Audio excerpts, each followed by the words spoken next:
the problem goes actually one step ahead of it.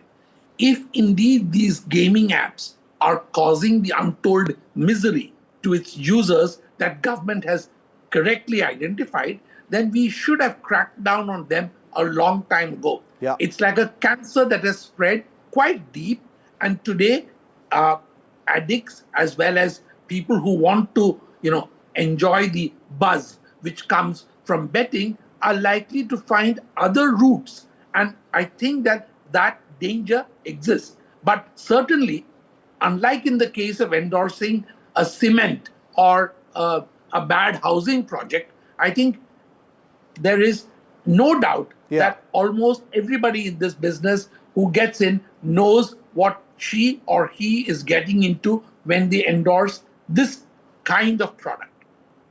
Very true, because there is something called due diligence as well. So I'm glad someone as credible and luminous as Dilip Cherian says tonight on India Matters that celebrities are walking in with their eyes wide open. They know what they're getting into. Ravira, as a young celebrity and actor yourself, I'm sure you scrutinize all the offers you get.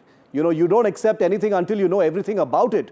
Where do you stand on the question of whether, these celebrities who've been summoned, that part of the responsibility is also on them? We are not saying it, but the investigative agencies are investigating that. See, endorsing brands is one of our bread and butter. It's our employment, right? Yeah. And we get paid for it.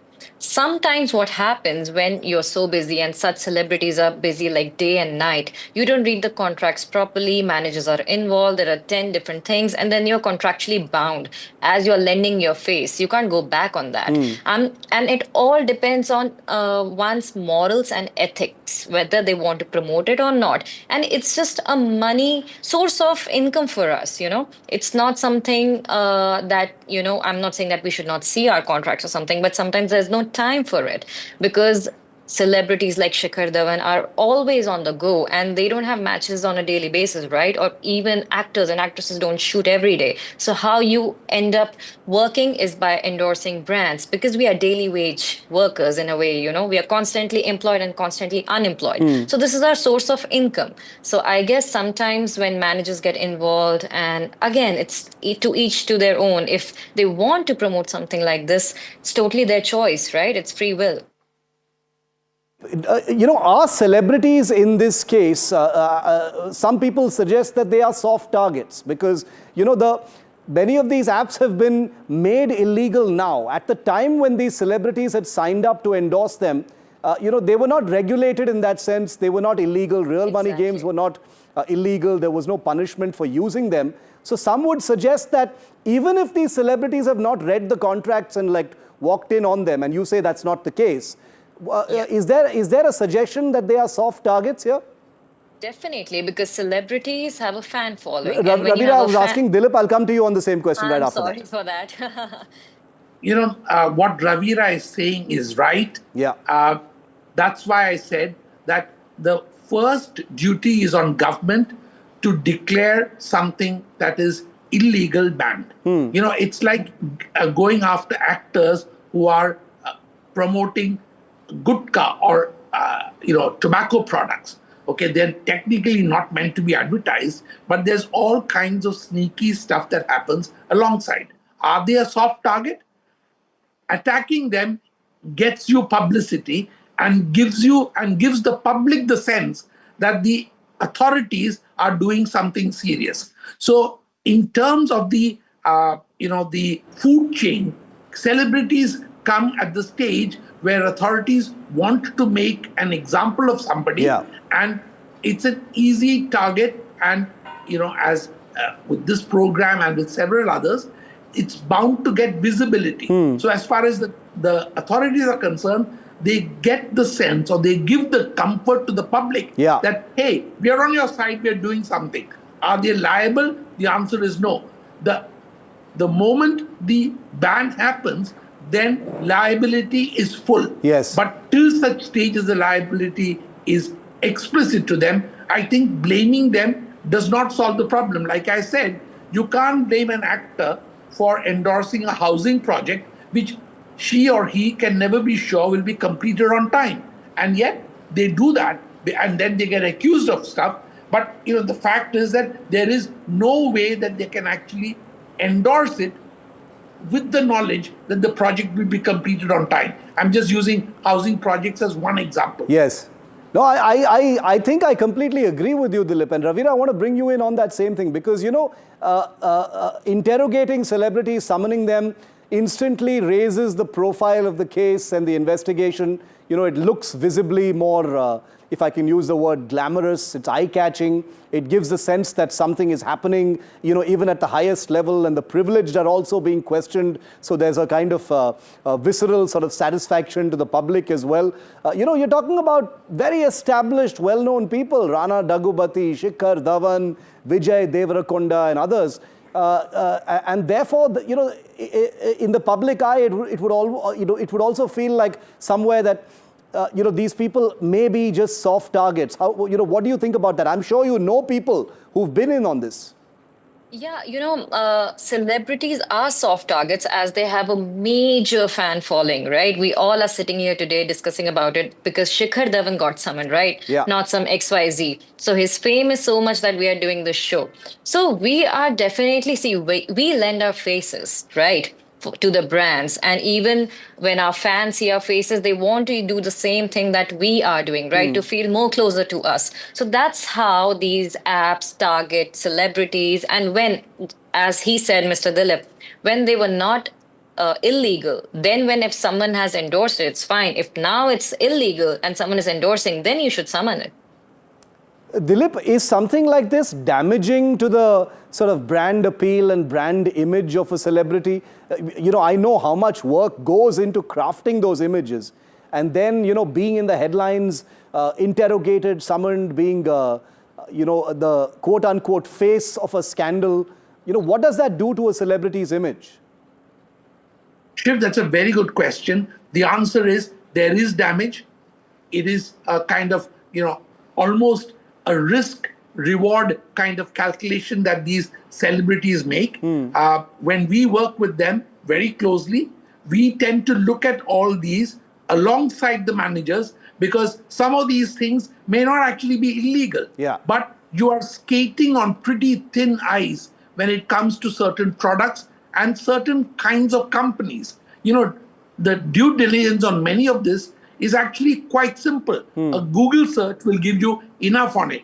But many people just don't do what I call the simple stuff. Yeah. They sweat the big stuff, but they don't do the simple stuff.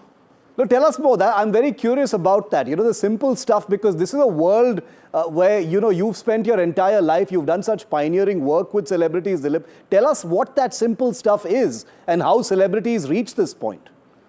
Shiv, very often, all a celebrity has to do is one of two things. Do a Google search, which the manager will do, and two, call a friend. It's almost like KBC. They will tell you, hey, this is worth doing it, and this is worth staying clear of. And very often, celebrities ask us, I've been asked to do this, the company is going to go in for an IPO, and we blow the whistle where we know that the ice they're skating on is temporarily looking solid, but there have been examples in the past. Understand, and the big advantage of experience, which you kindly referred to, is that you've seen this several cycles of the same kind of stuff. So and it just gives you does it pass the sniff test is what I always ask. And Shiv, if it doesn't pass the sniff test, all other excuses just fall by the wayside. If you think it's suspicious, the chances are that it is. And I'm guessing the difference between making the decision and not making it is just a whole bunch of money. Ravira, you're right, and I'm not saying this in a disrespectful manner because money is important. Celebrity endorsements are what celebrities live on. It's an honest day's work. But in a gray area like betting apps, perhaps a little bit more additional due diligence is required. I'm sure you yourself, Ravira, in your career, I'm sure you have said no to certain projects or certain endorsements because maybe somewhere deep inside you didn't trust what it was really about. I completely agree to it. there is an instinct if you like whether you should do it or not. But sometimes please understand this thing also, they are busy on a daily basis. Like celebrities at that stature don't have time to go through the finer details, and sometimes the say of the manager really makes a difference. Maybe managers emphasizing more on the money part and not about the fine print of the product. And then they're thinking maybe, okay, if manager has gone through it, maybe let's just do it. So that's where the judgment gets clouded, because A, you are that busy, B, you're relying on someone you've hired. So that can also be a reason when celebrities can also have a slip, we all are also humans. So there can be wrong choices as well, even if your gut is saying it's wrong. True. This is a kind of debate or a discussion where I agree with both of you, because this is a gray area. There is a finger to be pointed at the government for lack of clarity or maybe belated regulation. There is a finger to be pointed at a lack of due diligence, in an area which is suspect. We live in a strange country where, there is legal, there is illegal, and there is semi-legal perhaps. Semi-legal, a slippery slope. And therefore, all these potential traps do exist. And in this particular case, you've got all these celebrities. But like I said, here on NDTV, we do not villainize anyone. This is an investigation that is taking place. The courts will decide whether anyone is liable or whether anyone is guilty or innocent. Thank you very much, Ravira. Thank you very much, Dilip. Thank you. Pleasure to have the both of you on this developing story. Thank you. And we're now moving on to story number 3. And this is a saga that's been continuing endlessly for the last 3 weeks and counting. And it has only escalated between India and the United States. But it's come to a historic point now. And that's what I want to talk about in story number 3. Trump's tariff war, viewer, is nothing short of New Age imperialism. Let me say that again. New Age imperialism. 2 days ago, Vladimir Putin, the president of Russia, said the colonial era is over and that Trump cannot speak to India and China the way he has been. Putin is right, but Trump's attempt is precisely the opposite, and I'll tell you why.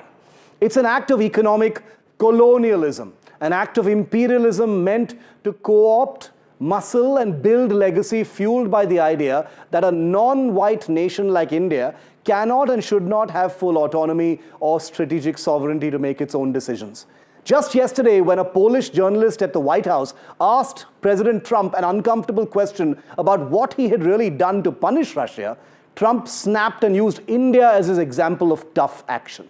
He boasted of his 50% tariffs on us and then menacingly tossed in that he hadn't even started phase 2 and phase 3, suggesting he has more economic weapons with which to hit India. The idea of Trump as a bully, racism enabler, trash talker is old now. It's boring, right? It's been normalized so much in the headlines for weeks. But what really shifts the global chessboard, in my view, is that this is not just bullying. This is the sun rising on a new imperialist impulse. And that is why the image of Modi, Putin, and Xi Jinping in China last week was so striking. It's also why the Western media has almost uniformly started to trash Trump, even the media that supports him, calling him a deranged leader who has allowed himself to isolate the United States to historic levels in a shifting global order.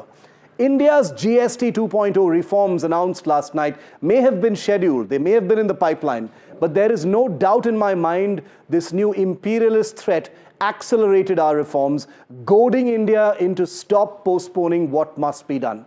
India has fought wars, made peace with its enemies, gone the distance with friends and foes alike, always walking a difficult path of total autonomy.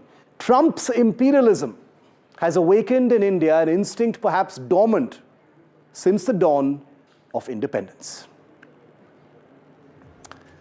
We're taking a very quick break here on India Matters. Coming up next, we have from the flood disaster of Punjab, a truly tragic story where NDTV is hoping to help little Abhijot. You do not want to miss this incredible story.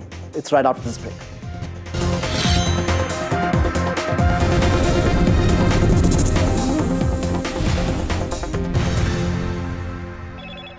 Hello, Moto. Moto G96 5G. All eyes on you.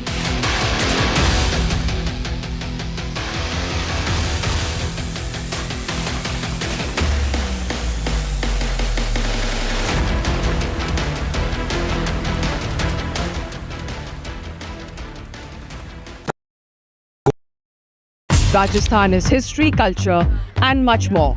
And I have been reporting on all things royal for more than 25 years. The colors, the culture, and the complexities of the Northeast is different from the rest of the country. I have been bringing the Northeast closer to the capital for over 15 years. Madhya Pradesh is the heart of India, and I have been capturing its every beat for over 10 years, covering the corridors of power, what is said, what is left unsaid, and what it actually means for you and me. I have it all covered. Kashmir is often called paradise on earth, a region that has been in a state of flux from conflict to India's crowning glory. I have been reporting and decoding Jammu and Kashmir for last 3 decades.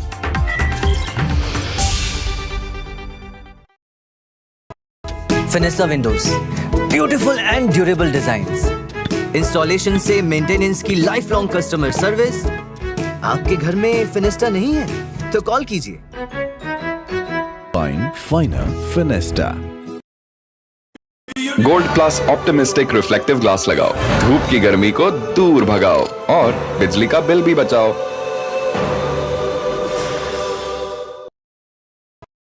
फिनेसा windows, beautiful and durable designs. Installation से maintenance की lifelong customer service. आपके घर में फिनेस्टा नहीं है तो call कीजिए। Find Finer Finesta. जब मुंबई से वापस कोल्हापुर शिफ्ट हुआ तो सबने कहा कि ड्रीम सिटी को छोड़ रहा है।